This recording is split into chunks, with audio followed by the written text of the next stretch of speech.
விழித்துளியின் வணக்கங்கள். Teacher recruitment போர்டிலேருந்து tentative annual planner வெளியிட்டிருக்காங்க. ஸோ இந்த ஆனுவல் பிளானர் எப்படி இருக்குது அப்படிங்கிறதுக்கு முன்னாடி நம்ம தெரிந்து கொள்ள வேண்டியது என்னென்னா, இதில் பிஜி அசிஸ்டண்ட் பிஜிடிஆர்பி எதிர்பார்க்கக்கூடியவர்களாக இருக்கட்டும், செகண்ட் கிரேட் டீச்சர்ஸ் எதிர்பார்க்கக்கூடியவர்களாக இருக்கட்டும், பிஓ எக்ஸாமுக்கு எதிர்பார்க்கக்கூடியவர்களாக இருக்கட்டும், ஸ்பெஷல் டீச்சர்ஸுக்கு எதிர்பார்க்கக்கூடியவர்களாக இருக்கட்டும், government arts and science college of எஜுகேஷனுக்கான அசிஸ்டன்ட் ப்ரொஃபசர்ஸ் எதிர்பார்க்கக்கூடியவர்களாக இருக்கட்டும், பாலிடெக்னிக் லெக்சர்ஸ் எதிர்பார்க்கக்கூடியவர்களாக இருக்கட்டும், இன்ஜினியரிங் லா காலேஜஸ்க்கான அசிஸ்டன்ட் ப்ரொஃபசர் எதிர்பார்க்கக்கூடியவர்களாக இருக்கட்டும். ஸோ நீங்கள் கொஞ்சம் மனதை பலப்படுத்தி கொள்ளுங்கள். ஆனால் இதில் ஒரு மகிழ்ச்சியான விடயம் என்னன்னு பார்த்தீங்கன்னா, ரொம்ப எதிர்பார்த்து, ஏன்னா அவர்களுக்கு 2025 அவர்களுக்கான ஒரு வாய்ப்பு வரும்னு எதிர்பார்த்த ஒரு விடயம். ஸோ அதற்கு 2026 அவர்களுக்கு ஒரு நல்லதொரு வாய்ப்பு ஒன்று அமைஞ்சிருக்குது. ஸோ அந்த வகையில் எனக்கு மகிழ்ச்சியான ஒரு விடயம் தான் இந்த ஆனுவல் பிளானர். ஸோ இதில் என்ன இந்த ஆனுவல் பிளானரில் கொடுத்துருக்காங்க, 2026 பிளான் என்ன, டிஆர்பியோட பிளான் என்ன அப்படிங்கிறத வாங்க பார்ப்போம். அதாவது அண்ணா யூனிவர்சிட்டிக்கான assistant professors, engineering colleges, lecturers, librarian, so இந்த இதுக்கெல்லாம் வந்துட்டு ஸோ ஏற்கனவே வந்துட்டு டிஆர்பியில் நோட்டிஃபிகேஷன் வெளியிட்டிருக்காங்க. இந்த தேர்வு வந்துட்டு மே மாதம் நடத்தப்படும் அப்படிங்கிற ஒரு தகவலை வந்துட்டு சொல்லியிருக்கிறாங்க. ஸோ இது ஆனுவல் பிளானரில் முதல் ஒரு அறிவிப்பாக இருக்குது. அடுத்து செகண்ட் வந்துட்டு திருவள்ளூர் யூனிவர்சிட்டியில் அசிஸ்டன்ட் ப்ரொஃபசர்ஸ்க்கான ஒரு நோட்டிஃபிகேஷன் வந்துட்டு பிப்ரவரி மாதம் வெளியிடப்படும் அப்படிங்கிற ஒரு தகவலை சொல்லியிருக்கிறாங்க. இதற்கான எக்ஸாம் வந்துட்டு ஜூன் மாதம் நடைபெறும் அப்படிங்கிற ஒரு விடயம் வந்துட்டு சுட்டி காட்டியிருக்கிறாங்க. அடுத்து நான் மகிழ்ச்சியான ஒரு விடயம் சொன்னேன் இல்லையா, அது என்னன்னா பிடி அசிஸ்டன்ட் பிஆர்டி. ஸோ இந்த தேர்வுக்கான வருமானு எதிர்பார்த்ததுல ஸோ அதற்கான நோட்டிஃபிகேஷன் வரும் அப்படிங்கிற சொல்லியிருக்கிறாங்க.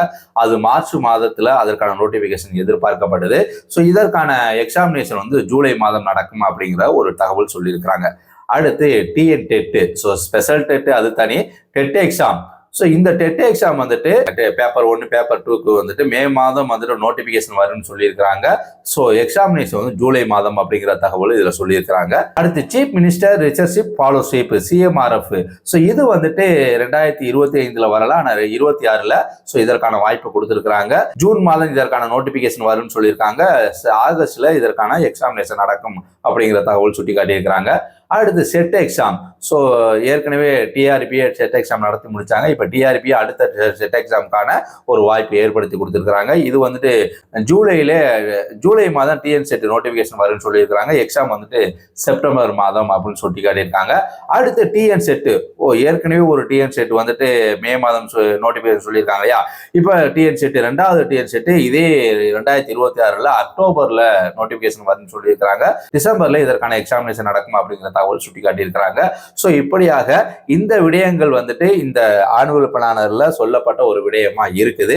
இதுல வந்துட்டு பணி நியமனத்துக்கான ஒரு விடயம் என்னன்னா பிடி அசிஸ்டன்ட் பிஆர்டி எக்ஸாமினேஷன். அதே போல வந்துட்டு அண்ணா யூனிவர்சிட்டி, திருவள்ளூர் யூனிவர்சிட்டிக்கான அசிஸ்டன்ட் ப்ரொஃபசர்ஸ். ஸோ இந்த விடயங்கள் வந்துட்டு பணி நியமனத்துக்கானது. மற்ற டிஎன் டெட்டு, செட்டு, சிஎம்ஆர்எஃப் எல்லாம் வந்துட்டு நம்மளுக்கான குவாலிஃபைடு, நம்மளுக்கு தகுதியை உருவாக்கக்கூடிய ஒரு தேர்வா அது இருக்குது. ஸோ இப்படியாக தான் ஆனுவல் பிளானர் வெளியிட்டிருக்காங்க. இதற்கு வந்துட்டு எவ்வளவு வேக்கன்சி இருக்கு அப்படிங்கிறதெல்லாம் வந்துட்டு இதுல சொல்லப்படாத ஒரு விடயம். ஸோ நோட்டிபிகேஷன் வரும்போது அந்த தகவல்லாம் வந்துட்டு இதுல கிளியர் பண்ணுவாங்கன்னு எதிர்பார்க்கப்படுது. இதுல இன்னொன்று என்னன்னா, நான் ஃபர்ஸ்டே ஆரம்பிக்கும் போதே சொன்னேன் இல்லையா, டென்டேட்டிவ் ஆனுவல் பிளானர்ல வந்துட்டு இந்த விடயங்கள் தான் இருக்குது. மற்ற விடயங்கள் PG assistant, PO, second grade teachers, special teachers, assistant professors, lecturers, so இது தொடர்பான எந்த ஒரு அறிவிப்புமே 2026 இல்லை அப்படிங்கிறது ஒரு ஏமாற்றம் தான். ஆனால் டென்டேட்டிவ் ஆனுவல் பிளானர்னால ஸோ கோரிக்கைகள் வைக்கப்படும் போது கண்டிப்பா இதுவும் மாறுவதற்கான மாற்றத்துக்கு உட்பட்ட ஒரு விடயமாக தான் பார்க்கப்படுது. விரைவில் புதிய ஒரு ஆனுவல் பிளானர் சரியான ஒரு வேக்கன்சியோட வரவும் வாய்ப்பு வரலாம் அப்படிங்கிற அந்த நம்பிக்கையும் இருக்குது. ஸோ எலெக்ஷன் டைம்னால இப்போ எலெக்ஷன் முடிந்த பிறகு கூட புதிய ஆனுவல் பிளானர் வரலாம், இல்லை அதற்கு முன்பு கூட மாற்றம் செய்யப்படலாம்ங்கிற நம்பிக்கையோடு மீண்டும் ஒரு நல்லதொரு வாய்ப்பில் சந்திப்போம். நன்றி, வணக்கம் உறவுகளே.